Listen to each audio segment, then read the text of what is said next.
အယောင်ပြခန်းတွေကဒေါ်လာတန်းချီတန်းတဲ့စိန်ခံကားကြီးတစ်စီးကိုလူအများရှိမှတင်ကျွန်တော်ချစ်ပစ်လိုက်တယ်။ဝန်ထမ်းတွေလာမတားနိုင်ခင်မှာပဲလက်ထဲကတူနဲ့ကားမှန်တွေကိုရစရာမရှိအောင်ရိုက်ခွဲပစ်လိုက်တာပေါ့။ရင်ထဲမှာအောက်အေးထားခဲ့ရတဲ့ဒေါသတွေကထိမ့်မနိုင်သိမ့်မရပောက်ကွဲထွက်သွားခဲ့ပြီ။အဲ့ဒီနောက်ဆိုဖာပေါ်မှာအေးအေးဆေးဆေးထိုင်ဘန်ကတ်ကိုထုတ်ပြပြီးဒီဆိုင်ထဲကစိန်ခံကားတွေအကုန်လုံးကျွန်တော်ဝယ်မယ်လို့အယောင်ဝန်ထမ်းတွေကိုပြောလိုက်တယ်။လူချမ်းသားရဲ့အောက်ခြေကဒရိုင်ဘာတယောက်အနေနဲ့ဒီလောက်အထိအားရကျေနပ်စရာကောင်းတဲ့ခံစားချက်မျိုးတစ်ခါမှမရဘူးခဲ့ဘူး။လွန်ခဲ့တဲ့မိနစ်ပိုင်းလေးတင်ကကျွန်တော်ထေးကိုဟိုတယ်ရှိမှချပေးပြီးပြန်ဖို့လို့တော့ကားထဲမှာဖျို့ဖျဲဖြစ်နေတဲ့ကျွန်တော်ကောင်မလေးကိုတွေ့လိုက်ရလို့မှင်းသက်သွားခဲ့ရတယ်။အဲ့ဒီအချိန်မှာကျွန်တော်ကဘာကြီးပြိုးပြက်သွားတယ်လို့ပဲ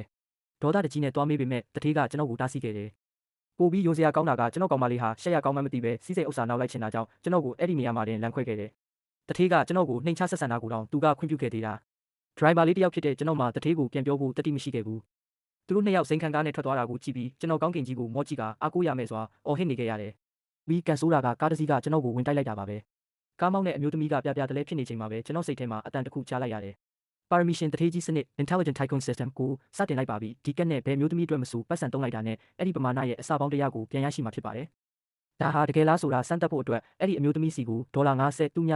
ချက်ချင်းလွှဲပေးလိုက်ရာသူမအံ့အားသင့်သွားတယ်လို့နောက်တစ်စက္ကန့်မှာပဲကျွန်တော်စီကိုဒေါ်လာ9 သန်းပြန်ဝင်လာခဲ့တယ်။ဒါဟာကျွန်တော်ရဲ့ကံကြမ္မာဆိုးကိုပြောင်းလဲဖို့အခွင့်အရေးပဲဆိုတာသိလိုက်ပြီ။ကျွန်တော်ကိုကံကောင်းခြင်းတွေယူဆောင်လာပေးတဲ့သူမကိုကျေးဇူးတင်တဲ့အနေနဲ့ပိုပြီးဈေးကြီးတဲ့ကားတစ်စီးလက်ဆောင်ပေးဖို့ဆုံးဖြတ်လိုက်တယ်။စိန်ခံကားအယောင်ပြခန်းကိုရောက်တဲ့အခါမှာတော့အပေါ်စားအလုပ်သမားဝတ်စုံဝတ်ထားတဲ့ကျွန်တော်ကိုအယောင်ဝန်ထမ်းတွေကဂယုမစိုက်တဲ့အပြင်တစည်းတောင်ဝဲနိုင်မှာမဟုတ်ဘူးလို့ဝိုင်းလောင်ကြတယ်။ကျွန်တော်ဗန်စရင်တွေကလက်ကြံငွေကိုထုတ်ပြလိုက်တဲ့အခါမှာတော့ဝန်ထမ်းတွေရဲ့အမူအရာကချက်ချင်းပြောင်းလဲသွားတော့တာပဲ။ပတ်စံတွေအများကြီးထည့်ရဖို့အတွက်ကျွန်တော်ဟာအဲ့ဒီကမျိုးသမီးဝန်ထမ်းတိုင်းကိုစိန်ခံကားတစ်စီးစီဝယ်ပေးဖို့ဆုံးဖြတ်လိုက်တယ်။ကားဝယ်ယူတဲ့စာချုပ်တွေမှာလက်မှတ်ထိုးနေတော့ကျွန်တော်ရီစားဟောင်းနဲ့တထေးကရောက်လာကြပြန်တယ်။ကျွန်တော်ရီစားဟောင်းကကျွန်တော်မှဒီလိုကားမျိုးဝယ်နိုင်တဲ့အရေးချင်းမရှိဘူးလို့လူပုံအလဲမှာအဆက်ခွဲပြန်တယ်။ကျွန်တော်ဘာမှရှင်းမပြတော့ဘူး။လက်ထဲကတူနဲ့ဒေါ်လာတန်းတန်ကားကိုထပ်မံရိုက်ခွဲပြလိုက်တယ်။သူတို့တွေအံ့ဩမြင်တက်နေချိန်မှာပဲနောက်ထပ်ကအစီးနှစ်ဆက်ထပ်ဝယ်ပြီးဒီကအမျိုးသမီးဝန်ထမ်းအားလုံးကိုလက်ဆောင်ပေးမယ်လို့ကြေညာလိုက်တယ်။ကျွန်တော်ရဲ့ကြွယ်ဝမှုကိုမြင်သွားတဲ့အခါမှာတော့ကျွန်တော်ကိုအမြဲနှိပ်စက်ခဲ့တဲ့တထေးကိုစွန့်ခွာပြီးကျွန်တော်စီပြန်လာဖို့သူကြိုးစားပါတော့တယ်။ဒါပေမဲ့အားလုံးကနောက်ကျသွားပါပြီ။ဘာလို့လဲဆိုတော့အယောင်ဝန်ထမ်းအမျိုးသမီးတစုလုံးကကျွန်တော်ကိုဝိုင်းဝန်းနေပြီးကျွန်တော်ကိုပဲလက်ထပ်ချင်ကြတယ်လို့ပြောနေကြပြီလေ။